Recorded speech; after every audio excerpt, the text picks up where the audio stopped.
भारतीय रेलवे में 1 करोड़ से ज्यादा कंबल, बेडशीट और तकिए चोरी किसने किए? इतनी बड़ी संख्या में ये चोरी की वारदात सिर्फ आम आदमी ने की या कोई गिरोह शामिल था? ये भारतीय रेलवे की मिली भगत से हुआ या फिर भारतीय रेलवे की नाक के नीचे इस तरह का कोई गिरोह काम कर रहा था? 100 करोड़ से ज्यादा का नुकसान पहुंचाने वाला भारतीय रेलवे का ये हैरान करने वाला खुलासा क्या साबित करता है? भारत में चोरों की संख्या कितनी बड़ी है? नमस्कार, मैं हूं डॉक्टर मीना शर्मा। आप देख रहे हैं न्यूज 24 और आज हम चर्चा कर रहे हैं भारत में चोरों की संख्या पर। जी हां, अयोध्या में चोरी का मामला थमा नहीं था कि देश में अब रेलवे में चोरी की बात सामने आई है। और यह आंकड़ा इतना बड़ा है, इतना हैरान करने वाला है कि हमें सोचने पर मजबूर कर रहा है कि वाकई में भारत का आम आदमी क्या इतना बड़ा चोर है? 1 करोड़ 27 लाख से ज्यादा बेडशीट, तकिए और कंबल भारतीय रेलवे से चोरी हुए हैं और इस चोरी के कारण 100 करोड़ से ज्यादा का नुकसान भारतीय रेलवे को हुआ है। यानी भारतीय रेलवे जितना पिछले कुछ सालों में मुनाफा कमाई, उसमें कितना नुकसान सिर्फ कंबल और तकियों की चोरी से हुआ। सवाल सिर्फ इतना ही नहीं है, सवाल ये भी है कि ये चोरी करने वाले कौन है? क्या हर पैसेंजर जो कि ट्रेन में यात्रा करता है वो तकिए और कंबल चुराकर अपने बैग में डालता है, या फिर वहां सपोर्टिंग स्टाफ जो काम कर रहा है वो इस तरह के काम में शामिल है, या फिर इसमें भी कोई उसी तरह का, जैसे अयोध्या में जो राम मंदिर का प्रकरण सामने आया है उसमें एक पूरी चेन काम कर रही थी, कुछ इसी तरह की काम चेन जो है वो रेलवे में भी कर रही है। देखिए, चोरी का जो मामला रेलवे और जो अयोध्या का जो अभी हाल ही में सामने आया है वो हमें ये सोचने पर मजबूर करता है कि भारतीय समाज की प्रवृत्ति में क्या चोरी है।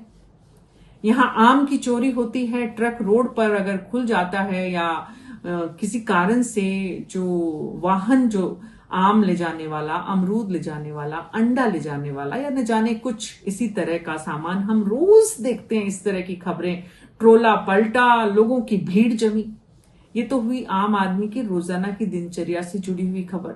हम सुनते हैं पेट्रोल की जो रिफाइनरी है या पेट्रोल पंप है उनके आसपास कैसे पाइपलाइन बिछाकर चोरी की जाती है और उसमें वहां के जो लोग हैं, टेक्निकल जो समझ जो रखते हैं, वो लोग उसमें कैसे शामिल होते हैं। रिफाइनरीज के आसपास तेल चोरी की पाइपलाइन के जरिए बहुत सारी खबरें आती हैं। तो हम चोरी कहां कहां करते हैं? काम की चोरी हमारे देश में होती है। काम की समय सीमा घंटे जो है वो 8 है, लेकिन हम काम 4 घंटे करेंगे, 6 घंटे करेंगे, बाकी काम हम चोरी करेंगे। और कहां कहां हम चोरी करते हैं? हम होटल्स में जाते हैं, वहां से शैम्पू और पता नहीं क्या क्या, वहां से हम बाथरूम की जो बेसिक नेसेसिटीज हैं उनको उठाकर लाते हैं। वहां से भी इस तरह की होटल्स पर अगर एक रिसर्च होगी तो पता चलेगा यहां पर भी लाखों करोड़ों के टॉवेल्स और पता नहीं क्या क्या चोरी हो गए हैं। तो चोरी दरअसल हम सब के भीतर एक चोर छिपा हुआ है और हम सब जो हैं वो कहीं ना कहीं किसी न किसी रूप में चोर हैं। टैक्स की चोरी हिंदुस्तान करता है। मंदिर के चढ़ावे और प्रसाद, ये तो चढ़ावे की बात हो रही जो करोड़ों रुपए में था। मंदिर बहुत सारे ऐसे हैं जहां पर मंदिर के प्रसाद की चोरी होती है, मंदिर से मूर्तियां चोरी होती हैं। कितनी बड़ी संख्या में हम खबरें देखते हैं, देश के अलग अलग हिस्सों से मंदिर से मूर्तियां चोरी हो गई। मंदिर भगवान जहां हम पूजा करते हैं, जिसकी आस्था में हमारा पूरा संसार सामाजिक ताना बाना समाया हुआ है, वहां पर भी हम चोरी करते हैं। घर परिवार में हम चोरी करते हैं। कितनी बड़ी संख्या में देखते हैं, भाई ने भाई का पैसा चुराया, परिवार में माता पिता का पैसा चुराया, माता पिता ने बच्चों का पैसा चुराया, न जाने क्या क्या चुरा ले जाते हैं। घर में आपस में कितना सामान चुराकर लोग आपस में, परिवारों में इस तरह की चोरी की खबरें आती है। चोरी की वजह से इस देश में हजारों की संख्या में मर्डर होते हैं और यही वजह है कि बॉलीवुड में न जाने कितनी फिल्म बन गई, 3 भाई चोर और पता नहीं क्या क्या, मतलब एक लंबी फहरिस्त है फिल्म्स के नाम। अगर मैं आपके सामने साझा करूं तो चोर पे मोर है, 3 चोर है, बॉम्बे का चोर है और न जाने ऐसी कितनी फिल्म है, हम लिस्ट बनाएंगे तो चोर मचाए शोर है। इसके बाद कुछ और फिल्म अगर मैं आपके सामने उन नामों की चोर चोर है, और बाकायदा बड़े बड़े जो चोर हैं उनको हीरो बनाकर हमारे बॉलीवुड ने किस तरह से पेश किया है। बैंक डकैती करने वाले चोर, ऋतिक रोशन, सलमान खान, शाहरुख खान, इन सब ने कितनी बड़ी, रणबीर कपूर, कितनी बड़ी बड़ी फिल्म बनाई है, क्योंकि वो सब चोरी पर आधारित स्टोरीज पर केंद्रित रही हैं। हमारे यहाँ बड़े अच्छे उपन्यास लिखे गए हैं इस विषय पर, क्योंकि ये हमारे खून में समाया हुआ है चोरी जो है। सवाल ये है कि क्या ये सिर्फ भारतीय समाज में है या दुनिया के हर हिस्से में ही इस तरह से चोर बसे हुए हैं। लेकिन हमारी बात करें तो हमारे यहाँ पर जब मंदिर अछूता नहीं रहा, विद्यालयों से कंप्यूटर चोरी हो जाते हैं, दफ्तरों से हम सुनते हैं लैपटॉप चोरी हो गए, गाड़ियों से बीच रास्ते गाड़ियां चल रही है मोबाइल चोरी हो जाते हैं। हमारे यहाँ बाकायदा एक चोर बाजार है, यानी कि, और एक नहीं कई शहरों में चोर बाजार है।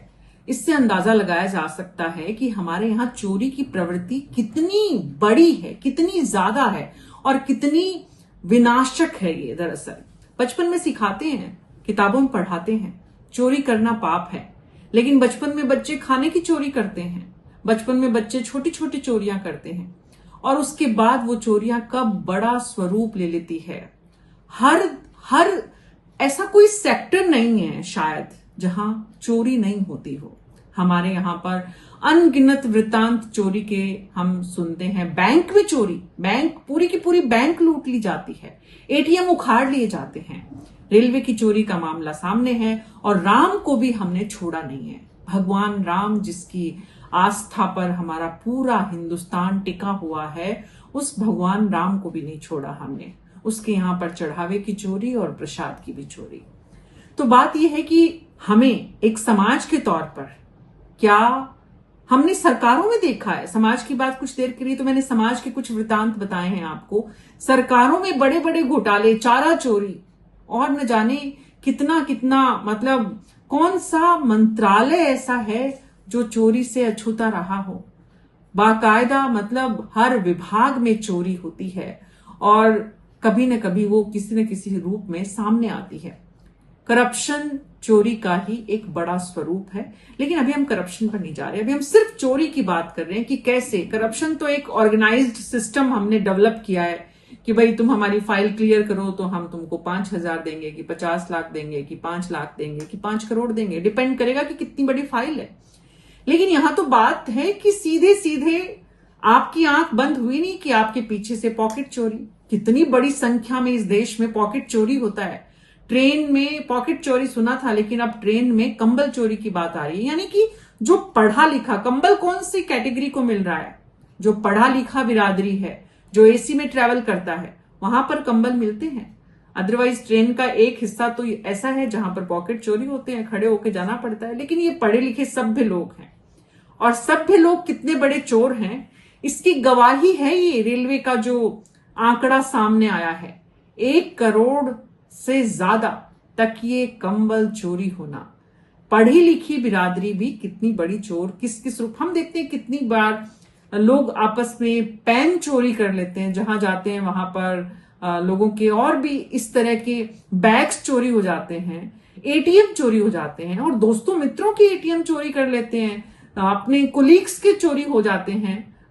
आप क्रेडिट कार्ड किसी का चोरी कर लें, ये कभी सुना है आपने? लेकिन बहुत बड़ी संख्या में हो रहा है। ऐसा कोई घर नहीं होगा इस देश में, हिंदुस्तान में, जिसके जीवन में चोरी का वाकया किसी न किसी स्वरूप में जिसने झेला नहीं होगा। ऐसा कोई घर नहीं होगा जिसके परिवार के किसी सदस्य ने चोरी या तो की नहीं होगी या करवाई नहीं होगी।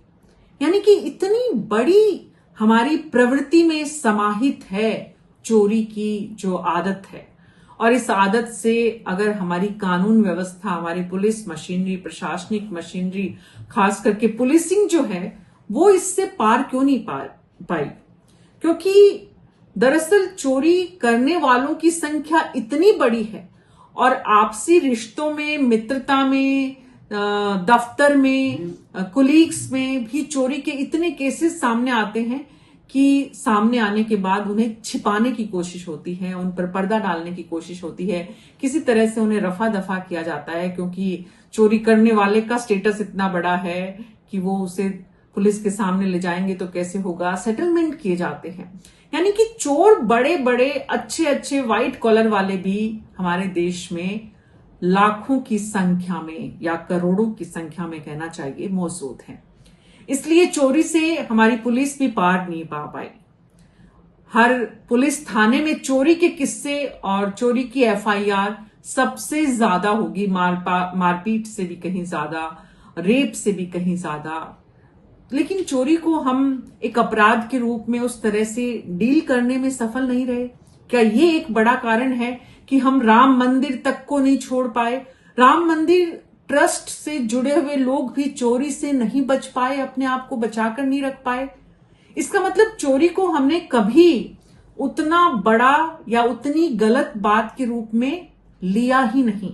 समाज के रूप में हमने चोरी को हमारी आदत में सबकी शामिल है, ठीक है, कोई बात नहीं है, छोटी चोरी बड़ी चोरी, लेकिन हर जीवन में व्यक्ति ने किसी न किसी स्वरूप में इसको फेस किया है। और क्योंकि हमारे समाज का ये इतना बड़ा हिस्सा बन गई कि हमने इसकी गंभीरता को समझा ही नहीं। मतलब इतनी ज्यादा स्वाभाविक हमारी प्रवृत्ति में, हमारे समाज के ताने बाने में चोरी हो गई। आप सोचिए, हमने चोरी को स्वाभाविक बना दिया।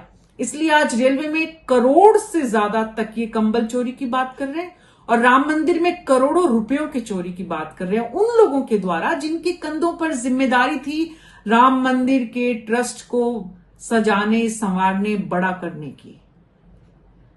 ये दोनों घटनाएं भारतीय रेलवे की और राम मंदिर प्रकरण की हमें सोचने पर मजबूर कर रही है। शायद कहीं ना कहीं हमें अलार्म कर रही है कि हमारे भीतर समाज के जो चोरी को हमने स्वाभाविक आदत के रूप में स्थापित कर दिया है, क्योंकि हमने उसे लेट गो किया, हमने उसे होने दिया। जब जब वो हुआ, बचपन में सिखाया चोरी करना पाप है, लेकिन जब भी बच्चा चोरी करके आया घर में माँ बाप ने उसे हमेशा पोषित किया, उसके चोरी किए हुए सामान को एंजॉय किया। बड़ी संख्या में बच्चे चोरी करके घर में पैसा ला रहे हैं, माँ बाप ने उसको छिपाया। और ऐसा समाज ने बतौर भारतीय सभ्य समाज बहुत बड़ी संख्या में किया।